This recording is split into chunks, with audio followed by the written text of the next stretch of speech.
Assalamu alaikum wa rahmatullahi wa barakatuh et bienvenue dans cette nouvelle vidéo. Comme je vous l'avais promis, un enseignement particulier, extraordinaire, qui personnellement m'a assez touché et m'a été très profitable dans ma vie de croyant au quotidien. Tabarakallah. Et c'est pour ça que je vous le partage. J'espère que vous allez en profiter et que vous allez retenir cette leçon toute votre vie, Inch'Allah. De plus, nous approchons presque quelques jours pour le mois du Ramadan. Et quoi de mieux que d'apprendre une leçon très profonde tirée du Coran. Bien entendu, c'est une traduction que j'ai pris le temps de faire d'une leçon, d'un cours du professeur Norman Ali Khan, Hafizahu Allah, qu'Allah le préserve. Ça me tenait à cœur de vous partager. C'est très puissant selon moi, ça fait du bien à la fois. Donc si tu veux revivifier, si tu veux redonner un coup de boost à ta foi, eh ben, sache que tu as cliqué sur la bonne vidéo. Nous allons commencer. Déjà, cet enseignement nous est tiré de Surat Yasin. C'est la Surat numéro 36 du Saint-Coran. Où Allah nous décrit une histoire assez particulière, une histoire d'envoyé, de messager. Normalement, vous trouvez qu'Allah Azzawajal envoie un rasoul pour une ville. Ça, c'est ce qui est fait communément à chaque fois. Mais là, il en envoie deux à la nation pour faire da'wah. Et Allah en rajoute même un troisième après. Deux ne suffisait pas, il en rajoute un troisième même. Il donne le rappel. C'est un moment unique parce que à une nation, à un moment donné, 3 messagers sont envoyés. C'est le premier enseignement à retenir. Allah n'a pas qu'envoyé une fois des messagers ou des prophètes. On peut parallèlement se souvenir de Moussa alayhi salam qui est épaulé par son frère Haroun. Ces deux prophètes sont envoyés les deux ensemble. Mais on remarque que Haroun, c'est plus un partenaire, c'est plus un soutien pour la mission prophétique de Moussa alayhi salam. Et en fin de compte, il n'argumente pas trop, Haroun, on n'entend pas trop parler. Il est plus là en tant que bras droit pour Moussa alayhi salam. Dans ce cas précis de Surat Yasin, les 3 envoyés, les 3 messagers qu'Allah a envoyés à ce peuple ont été rejetés. Donc Allah a envoyé une 4e personne, mais qui n'est pas un messager. C'est un croyant d'une autre cité, d'une cité voisine ou du fin fond de la cité. Et il a entendu parler du rejet de ces messagers, donc il est venu. Ce qui est incroyable dans cette sourate, c'est que ces 3 messagers, quand vous regardez bien, ben, ils n'ont pas beaucoup parlé. Allah, il n'a pas montré beaucoup de ce qu'il disait. Il y a eu 2-3 phrases qui sont évoquées. Et la conversation donc, principale, elle se tourne autour du croyant. Et donc le dialogue qui nous est exposé est principalement en fait le dialogue du croyant avec les gens non croyants, avec ce peuple.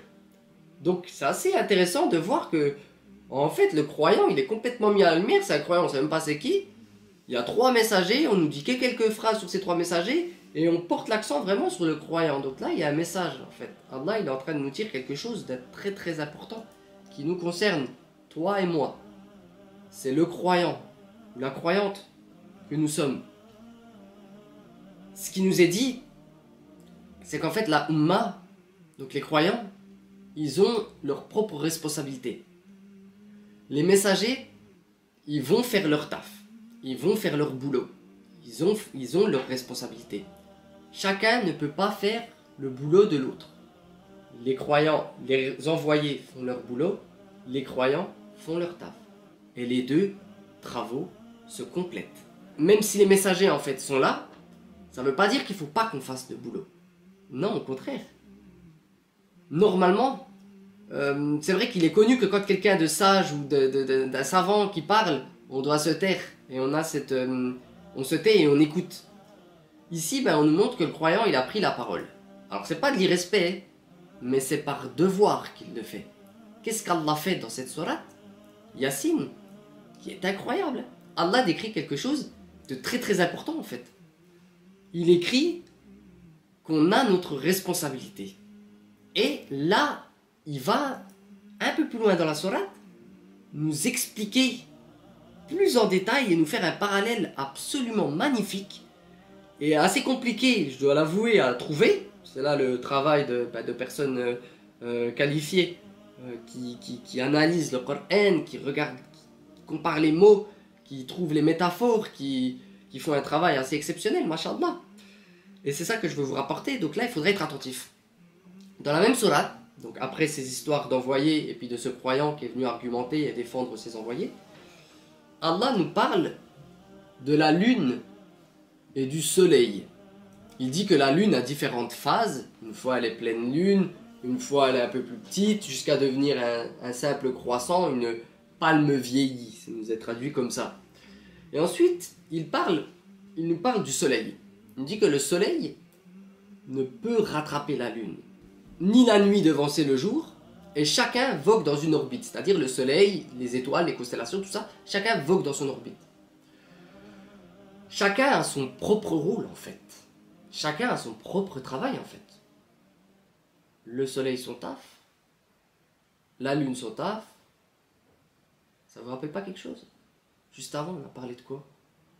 Les messagers, leur travail, les croyants aussi, chacun sa propre responsabilité. Là, on commence un peu à comprendre. Il y a une métaphore, il y a une comparaison. On arrive à faire le lien entre les deux. Et on va aller encore plus loin, parce qu'on va parler du prophète Mohammed, alayhi salatu salam. Et c'est trop puissant. Il nous est dit dans Surat Al-Ahzab, donc Surat numéro 33, donc on va y aller, et c'est au ayah numéro 45. Allah nous fait une description assez particulière du prophète alayhi salatu salam et assez unique en soi.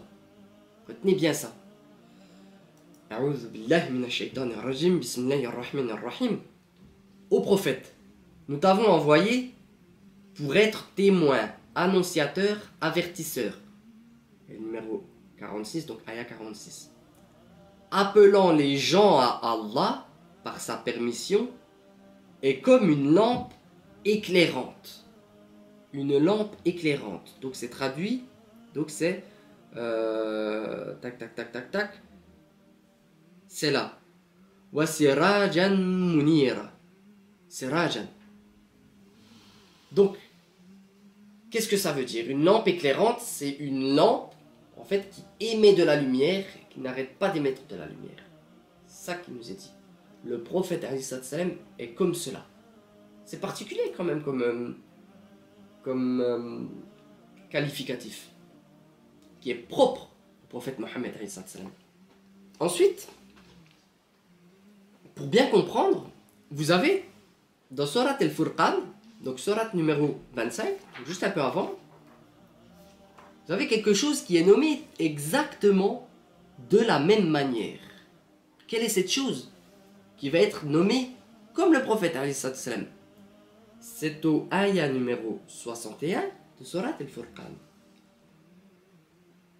Que soit béni celui qui a placé au ciel des constellations et y a placé un luminaire. Entre parenthèses, on a une petite explication, c'est le soleil. Et aussi une lune éclairante. Comment est traduit ce luminaire? Donc on va voir dans le ayah, c'est Rajan. Le prophète alayhi salam, on l'a vu juste avant. Il était appelé Sirajan. Et là, c'est le soleil qui est Sirajan. Le prophète alayhi salam est comme un soleil. Il a été envoyé pour exposer sa lumière. Lorsque le prophète Mohammed alayhi salam fut envoyé, il n'y avait pas la possibilité que tu ne sois pas exposé à sa lumière. Parce qu'il est le soleil. Le soleil est là. Tu es exposé à lui. Mais Allah décrit que le soleil, il ne va pas rester dans le ciel. Pour toujours. Et quand le soleil part, qui vient à son tour? C'est au tour de la lune. En plus, le soleil, il est aux commandes. Et la lune est un suiveur. Elle suit le soleil. Même scientifiquement, ça s'est prouvé. Et la seule raison pour laquelle la lune éclaire et émet de la lumière, c'est laquelle cette raison? Pourquoi la lune elle éclaire et elle émet de la lumière? Elle ne réfléchit que la lumière et les rayons du soleil.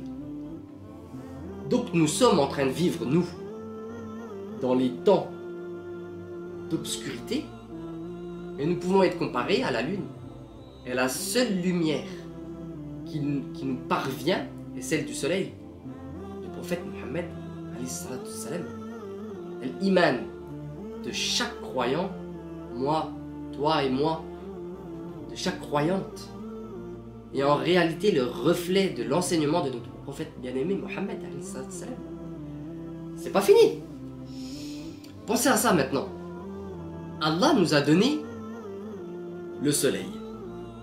Le soleil, il a tout le temps la pleine face éclairante. Il est parfait tout le temps. Il éclaire tout le temps. Mais la lune, quelquefois c'est la pleine lune, et quelquefois c'est une lune très très fine, un très très fin croissant qu'on arrive à peine à déceler. D'ailleurs, le mois du Ramadan, il va nous rappeler cette lune. Elle est exactement comme le iman que nous renfermons chacun de nous. Quelquefois, nous avons un iman qui est fort, on est au top, comme cette belle lune qui éclaire. Quelquefois, notre foi, elle est très très basse. Elle est comme cette petite palme vieillie qu'Allah nous décrit dans le Coran. Voilà l'enseignement que tu peux retirer de Salat Yasin. Tabarakallah. Il est extraordinaire. Extraordinaire. Et ce qui est d'autant plus extraordinaire, c'est que maintenant, crois-moi, quand tu regarderas le ciel, une autre fois, quand tu te pencheras et tu regarderas cette lune, en réalité, tu es en train de te regarder toi. Subhanallah. Allah a choisi cette communauté pour refléter, même dans l'obscurité, la lumière du prophète Mohammed alayhi salatu salam. Chacun de nous est un représentant du prophète Mohammed. Qu'on lui obéisse ou qu'on lui désobéisse, nous sommes ses représentants. Nous sommes supposés refléter la lumière du soleil qu'émet le prophète alayhi salatu salam. Quelquefois, nous faisons bien le travail, et cette lumière est très grande, et quelquefois on ne le fait pas très bien. Cette lumière est toute petite, une toute petite lumière qu'on arrive à peine à déceler, comme cette petite lune. Mais, n'oublie jamais que même si elle est toute petite, perds jamais espoir, après elle regrandira, ta foi reviendra. D'ailleurs, lorsque la nuit vient, la vie est morte, comparée au jour. Le même chemin qu'on emprunte le jour, comparé à la nuit, il est dangereux. Il y a de l'ignorance la nuit. Mais Allah nous a choisis pour être la seule lumière dans le noir. Et quand on nous voit, on peut voir à travers nous quelques petites choses du prophète Mohammed. Voilà l'enseignement que je tenais à vous partager. J'espère qu'il vous sera bénéfique. Maintenant, lorsque vous regarderez le ciel, vous le verrez d'une manière différente, du moins pour ma part. Ça a complètement changé ma vie. J'ai une approche beaucoup plus posée. C'est philosophique, c'est profond comme enseignement.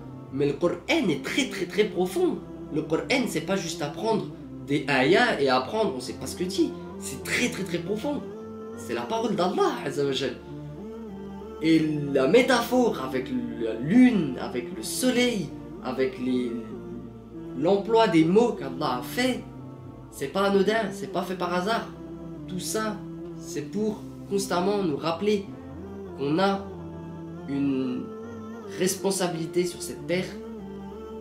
Et tous les jours, toutes les nuits, on peut se le rappeler en regardant cette lune qui, quelque part, nous représente notre foi, ce qu'on est. Voilà. Je vous laisse avec cet enseignement.